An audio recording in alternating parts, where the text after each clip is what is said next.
आज के वीडियो में हम अभिज्ञान शाकुंतलम के छठे अंक के अंतर्गत प्रवेशक के पश्चात का वृत्तांत का अध्ययन करेंगे।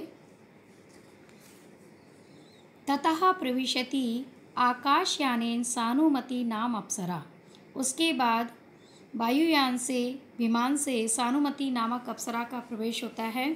सानुमति कहती हैं निवर्तित मया पर्याय निवर्तनीयम अप्सर तीर्थ सानिध्यम यावत् साधु जनस्य अभिषेक काल इति। साधु जन के स्नान के समय तक अप्सरा तीर्थ के सन्निकट क्रमशः उपस्थित रहने के नियम को मैंने पूर्ण कर लिया है। सांप्रतम अश्य राजर्षि रुदंतम प्रत्यक्षीकरिष्यामि। अब मैं राजर्षि के वृत्तांत का प्रत्यक्ष करूँगी, अर्थात उसे अपनी आंखों से देखूँगी। मेनका संबंधेन शरीरभूता में शकुंतला। मेनका के साथ संबंध होने के कारण शकुंतला भी मेरे लिए शरीरभूत है, अर्थात अत्यंत प्रिय है। तया च दुहित्री निमित्तम आदिष्ट पूर्वा अस्मि। और उस मेनका के द्वारा मुझे अपनी पुत्री के लिए पूर्व में ही निर्देश दिया गया था। समन्तात अवलोक्य, चारों ओर देखकर, किम नु खलु ऋतु उत्सवे अपि निरुत्सव आरंभम इव राजकुलम दृश्यते। ऋतु उत्सव अपि अर्थात वसंत ऋतु के प्रारंभ हो जाने पर भी क्या कारण है कि राज परिवार में उत्सव का आरंभ नहीं दिखाई दे रहा है। अस्ति मे विभवः प्रणिधानेन सर्वं परिज्ञातुम्। यद्यपि मैं अपने कौशल से, अपने प्रणिधान से सब कुछ जानने में समर्थ हूँ, किंतु सख्या आदरो मया मानितव्यः। सखी के प्रति आदर भाव का मेरे द्वारा मान रखा जाना चाहिए। भवतु, ठीक है। अन्योर एव उद्यान पालिकयो तिरस्करिणी प्रतिच्छन्ना पार्श्ववर्तिनी भूत्वा उपलक्ष्य। ठीक है, तिरस्करणी विद्या के माध्यम से अपने आप को छिपाकर या अदृश्य रखते हुए मैं इन दोनों उद्यान परिपालिकाओं के समीप रहकर वृत्तांत को जानने का प्रयास करूंगी। इति नाट्येन अवतीर्य स्थिता। ऐसा कहकर विमान से उतरने का अभिनय करके स्थित हो जाती हैं। ततः प्रविशति आम्र अंकुरम अवलोक्यन्ती चेटी। उसके बाद आम्र अंकुर को देखती हुई चेटी का प्रवेश होता है। अपरा चे पृष्ठतः तस्या। और उसके पीछे पीछे दूसरी चेटी प्रवेश करती है। प्रथमा पहली चेटी कहती है आ ताम्र हरित पांडुर जीवित सत्यम वसंत मासस्य दृष्टोऽसि आम्र कोरक ऋतु मंगल त्वाम प्रसादयामि। बसंत ऋतु का आगमन हो गया है और ऐसे में बसंत ऋतु का स्वागत प्रथम सेविका के द्वारा, प्रथम चेटी के द्वारा किया जा रहा है। उसी का वर्णन यहाँ इस पद्य में किया गया है। आ ताम्र हरित पांडुर, कुछ कुछ लाल, हरे और श्वेत वर्ण वाले। वसंत मासस्य सत्यम जीवितम, बसंत ऋतु के, वसंत मास के जीवन स्वरूप। आम्र कोरक, हे आम्र वृक्ष के बोर, दृष्टः असि, तुम मुझे आज दिखलाई पड़े हो। ऋतु मंगल, हे ऋतु वसंत के मंगल स्वरूप, त्वाम प्रसादयामि, मैं तुमको प्रसन्न करती हूँ। यानी पहली दासी आम्र के बोर को जब प्रथम बार देखती है तो वह कहती है कि यह आम्र बोर बसंत मास का जीवन स्वरूप है, सर्वोत्तम माना जाता है ये पुष्पों में। अतः वह इससे बसंत ऋतु का स्वागत करती है और प्रसन्न करने के लिए प्रणाम करती है। द्वितीय दूसरी दासी कहती हैं परवृत्ति के किम एकाकिनी मंत्र्यसे, तुम अकेली क्या कह रही हो। प्रथमा मधुकरिके आम्रकलिकां दृष्ट्वा उन्मत्ता परवृत्तिका भवति। जो प्रथमा दासी है वो कहती है, मधुकरिका आम्र की मंजरी को देखकर कोयल भी मतवाली हो जाती है, उसी प्रकार मैं भी मतवाली हो गई हूँ। द्वितीया दूसरी चेटी कहती है, जिसका कि नाम मधुकरिका है, वो परवृत्तिके से कहती है, कथम सहर्षम त्वरया उपगम्य, शीघ्र ही उसके पास जाकर, कथम उपस्थितो मधुमास है, क्या मधुमास उपस्थित हो गया है। प्रथमा पहली चेटी कहती है, मधुकरिके तब इदानीम काल एष मद विभ्रम गीता नाम, हे मधुकरिके अब तुम्हारे मत वाले गीतों का समय आ गया है, अर्थात बसंत ऋतु आ गई है, इसलिए तुम मधुर स्वरों को गुनगुनाओ और मधुर गीतों को गाओ। द्वितीया दूसरी सखी कहती है, सखी अवलंबस्व माम यावत् अग्रपाद स्थिता भूत्वा आम्रकलिकां गृहीत्वा कामदेव अर्चनम करोमि। हे सखी मुझे थोड़ा आश्रय दो, ताकि मैं अग्रपाद स्थिता अग्रभाग पर, पैरों के अग्रभाग पर खड़ी होकर आम्रकलिकां आम्र मंजरी को गृहीत्वा तोड़कर कामदेव अर्चनम करोमि, कामदेव की पूजा कर सकूं। प्रथमा पहली सखी कहती है, यदि मम अपि खलु अर्घम अर्चन फलस्य, यदि पूजा के फल का आधा भाग मुझे मिले तो मैं तुम्हारी सहायता कर सकती हूँ। द्वितीया दूसरी कहती है, अकथिते अपि एतत् संपद्यते, ये तो तुम्हारे बिना कहे ही हो जाता। यत् एकम एव नौ जीवितम द्विधा स्थितम शरीरम, क्योंकि हम दोनों के प्राण एक ही है, शरीर अलग अलग हैं। सखीम अवलंब्य स्थिता आम्र अंकुरम गृह्णाति, सखी का सहारा लेकर आम्र मंजरी को तोड़ती है। अये अप्रतिबुद्धो अपि आम्र प्रसवो अत्र बंधन भंग सुरभि भवति।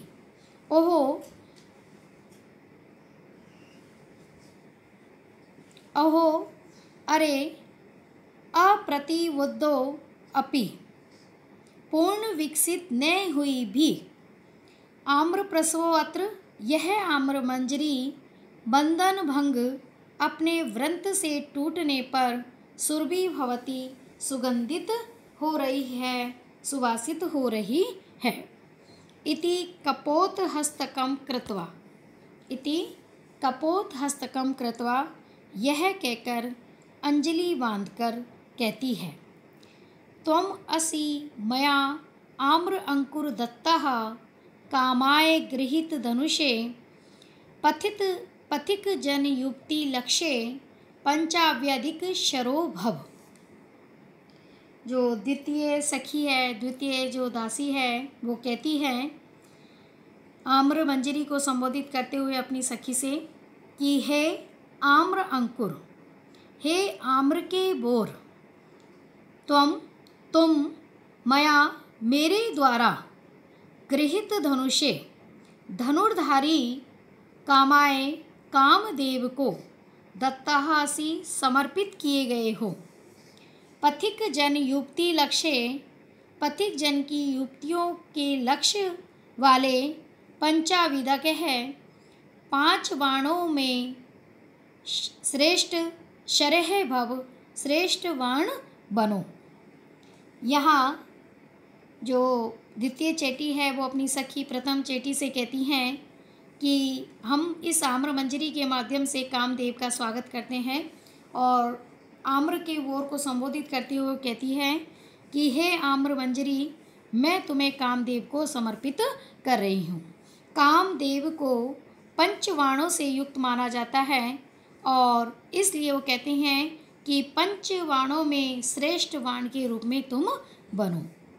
इति आम्र अंकुरम क्षिपति, ऐसा कहकर आम्र मंजरी को समर्पित करती है। प्रविश्य पटिक्षेपेन कुपिते है, इसके बाद क्रुद्ध क्रोध सहित पर्दे को एक ओर हटाकर प्रवेश करके कंचुकी कंचुकी आता है और कहता है, माँ तावत अनात्मज्ञे, अरे ना समझ ऐसा आचरण मत कर। देवेन प्रतिषिद्धे वसंत उत्सवे त्वाम आम्रकलिका भंगम किम आरभसे। महाराज के द्वारा वसंत उत्सव पर रोक लगाई गई है और ऐसे में तुम आम्रमंजरी को क्यों तोड़ रही हो? क्यों तुमने आम्रमंजरी को तोड़ना प्रारंभ कर दिया है? वे दोनों जो चेटियां हैं वो डर जाती हैं। भीते डर कर के भयभीत होकर कहती हैं, प्रसीदतु आर्ये, हे आर्ये आप प्रसन्न होइए, हमें क्षमा कीजिए। अगृहीत अर्थे आवाम, हम दोनों को यह बात विदित नहीं थी।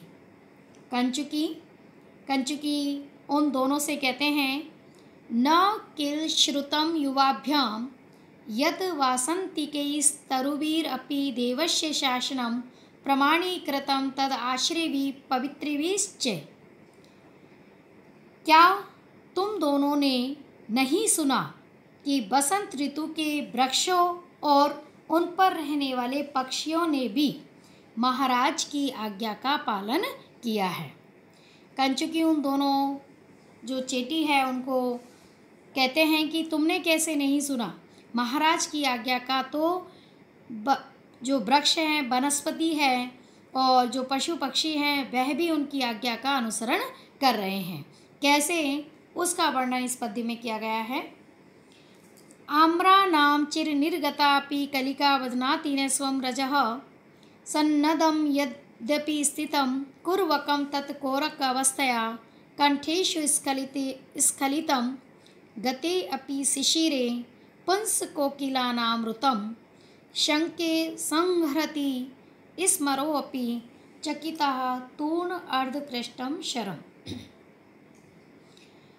कंचुकी उन दोनों जो चेटियाँ जो कि बसंत ऋतु का स्वागत करने के लिए आम्र की मंजरी को तोड़ती हैं, तो उनको समझाते हुए कहते हैं कि महाराज ने बसंत ऋतु पर रोक लगाई हुई है और उनकी आज्ञा का पालन न केवल इंसान ही अपितु पक्षियों और वनस्पतियों के द्वारा भी किया जा रहा है। उसी का सुंदर वर्णन यहाँ इस पद्य में किया गया है।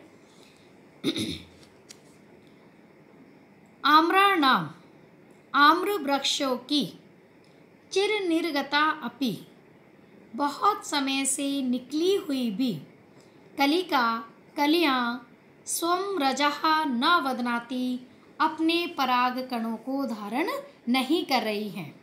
यानी ये देखो, आम्र के वृक्ष के में बहुत पहले ही कली निकल आई है, फिर भी महाराज के बसंत उत्सव पर रोक लगा दिए जाने के कारण उनके आदेश की पालना करने के लिए मानो ये कलियाँ पराग कण को धारण नहीं कर रही हैं। सन्नदम यद्यपि स्थितम कुर्वकम तत्कोरक अवस्थया, और कुर्वक पुष्प भी सन्नदम यद्यपि विकसित होने के लिए प्रस्तुत है, किंतु तत् वह भी कोरक अवस्थया स्थितम, कली के रूप में ही स्थित रह गया है। अर्थात वह भी महाराज की आज्ञा को मानता हुआ मानो कली के रूप में ही स्थित रह गया है, फूल रूप में खिल नहीं रहा है। शिशिरे गते अपि, शिशिर ऋतु के व्यतीत हो जाने पर भी पुंस कोकिलानाम ऋतम, नर कोयल की ध्वनि कंठेषु स्खलितम, अपने कंठ में ही अवरुद्ध हो रही है। यानी वसंत ऋतु जब आती है तो कोयल मधुर ध्वनि में गुंजार करने लगती हैं, किंतु महाराज के द्वारा बसंत ऋतु उत्सव पर रोक लगा दिए जाने के कारण ऐसा प्रतीत हो रहा है कि जो कोयल है, जो नर जातीय कोयल है, उनकी ध्वनि भी उनके कंठ में ही अवरुद्ध हो गई है। शंके संहरति स्मरोऽपि चकितस्तूर्ण अर्धकृष्टम शरम। शंके, मैं तो ये सोचता हूँ कि स्मरो अपि, कामदेव भी चकितः स्तब्ध होकर तोरणार्थ कृष्णम तर्कस से आधे निकाले गए अपने शरम वाण को पुनः रोक लेते हैं, संहरति रोक लेते हैं। अर्थात इस पद्य में कंचुकी के कहने का भाव यह है कि न केवल मनुष्य ही महाराज की आज्ञा का पालन कर रहे हैं, अपितु वृक्ष और पक्षियों ने भी महाराज की आज्ञा का पालन किया है, जिसका कि परिणाम है कि आम्र के वृक्ष में कलियां आ गई है, फिर भी वह परागकण को धारण नहीं कर रहे हैं। कुर्बक पुष्प खिलने के लिए प्रस्तुत है, किंतु फिर भी कली के रूप में ही स्थित है। शिशिर काल समाप्त हो गया है, बसंत ऋतु आ गई है, फिर भी कोयल की मधुर ध्वनि सुनाई नहीं दे रही है, मानो उनकी ध्वनि उनके कंठ में ही अवरुद्ध हो रही है। मुझे तो ये प्रतीत हो रहा है कि मानो स्वयं कामदेव भी महाराज की आज्ञा को सुनकर स्तब्ध हो गए हैं और उन्होंने अपने तर्कस से आधे बाहर निकाले गए बाण को वापस रोक लिया है, अर्थात वह भी मानो महाराज की आज्ञा का पालन कर रहे हैं। तो यहाँ कंचुकी के माध्यम से कवि कालिदास ने प्रकृति का बड़ा ही सुंदर चित्रण किया है। वे दोनों कहती हैं नास्ति संदेह, इसमें कोई संदेह नहीं है। महाप्रभावो राजर्षि, महाराज का प्रभाव अतिशय है, ये हम सब जानते हैं। महाराज अत्यंत प्रभावशाली हैं। प्रथमा पहली सखी कहती हैं आर्ये कति दिवसान्याव्यो मित्रावसुना राष्ट्रियेन भट्टिनीपादमूले प्रेषितयोः। हे आर्ये, राजशाल मित्रावसु के द्वारा महारानी के चरणों में अर्थात उनकी सेवा के लिए हमें भेजा गया था और हम दोनों को अभी कितने दिन ही हुए हैं, अर्थात हम वहीं पर थे। इत्थम च नौ प्रमदवनस्य पालन कर्म समर्पितम, और इस प्रकार हम दोनों को प्रमदवन की सुरक्षा का काम सौंपा गया है। तद आगंतुकतया अश्रुतपूर्वम आवाभ्याम एष वृतान्ते, इस कारण नव आगंतुक होने से हमने राज्य आज्ञा का समाचार पूर्व में नहीं सुना था। कंचुकी भवतु, ठीक है, न पुनरेवं प्रवर्तितव्यम, अब फिर ऐसा नहीं करना। वे दोनों कहती हैं आर्य कौतूहलम नो, हम दोनों में जानने की जिज्ञासा है। यदि अनेन जनेन श्रोतव्यम कथयतु आर्य, यदि हम सुनने के योग्य हैं तो हे आर्य हमें बताइए। किम निमित्तम भर्ता वसंत उत्सवों प्रतिषेधे, कि महाराज ने वसंत उत्सव पर रोक क्यों लगाई है। सानुमति, उत्सव प्रिया खलु मनुष्य, मनुष्य तो स्वाभाविक रूप से उत्सव प्रिय होते हैं, यानी उनको उत्सव अच्छे लगते हैं। गुरुना कारणेन भवितव्यम, निश्चय ही कोई बड़ा कारण होना चाहिए। सानुमति, उत्सव प्रिया खलु मनुष्य, मनुष्य उत्सव प्रिय होते हैं। गुरुना कारणेन भवितव्यम, निश्चय ही कोई बड़ा कार्य होना चाहिए जिससे कि इस बसंत उत्सव पर रोक लगाई गई है। कंचुकी बहुलीभूतम एतत् किम न कथ्यते, यह बात तो सर्वत्र फैल चुकी है, मैं तुम्हें क्यों नहीं बताऊंगा।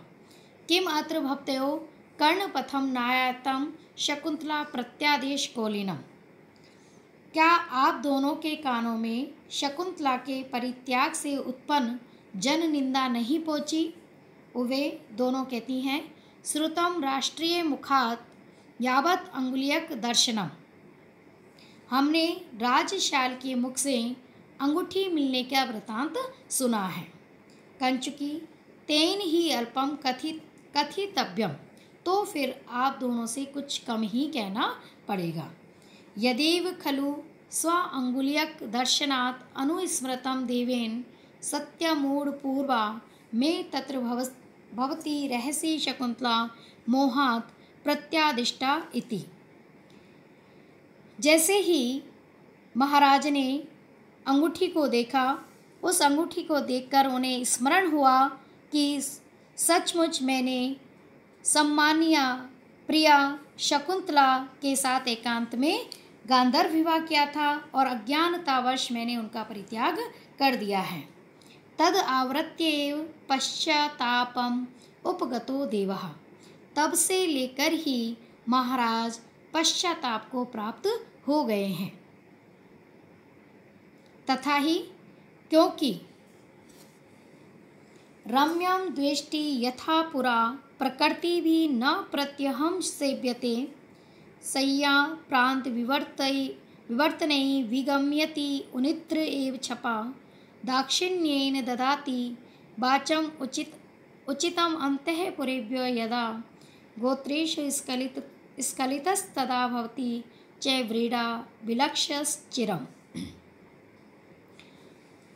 कंचुकी उन दोनों चेटी को ये बताते हैं कि किस प्रकार महाराज ने जब से उस अंगूठी को देखा है तब से उन्हें सब कुछ स्मरण हो आया है और शकुंतला के साथ किए गए गांधर्व विवाह का उन्हें स्मरण हो आया है और उन्होंने अज्ञानतावश शकुंतला का जो परित्याग कर दिया था उस बात से महाराज पश्चाताप की अग्नि में संतप्त हो रहे हैं।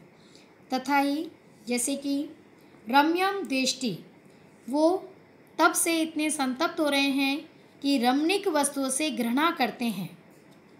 प्रकृति भी यथापुरा और मंत्री इत्यादि से भी पहले की भांति प्रत्यहम प्रतिदिन न सेव्यते नहीं मिलते हैं। उनित्र एव सय्या प्रांत विवर्तने और उनित्र एव जागते हुए ही सैया पर रात भर सैया पर विवर्तने करवट बदलते हुए ही छपा गम्यति रात्रि को व्यतीत कर देते हैं। दाक्षिण्येन ददाति वाचम उचितम अंतःपुरेभ्यो यदा, और यदा जब दाक्षिण्येन शिष्टता के कारण अंतःपुर की रानियों को उचितम वाचम ददाति उचित उत्तर देते हैं, तब गोत्रेषु स्खलितस्तदा भवति च व्रीडा विलक्षश्चिरम, तब नामोच्चारण में गलती कर देने पर गोत्रेषु स्खलितः नाम उच्चारण में गलती कर देने पर वह चिरम चिरकाल तक व्रीडा विलक्षः लज्जा से चिंतित हो जाते हैं।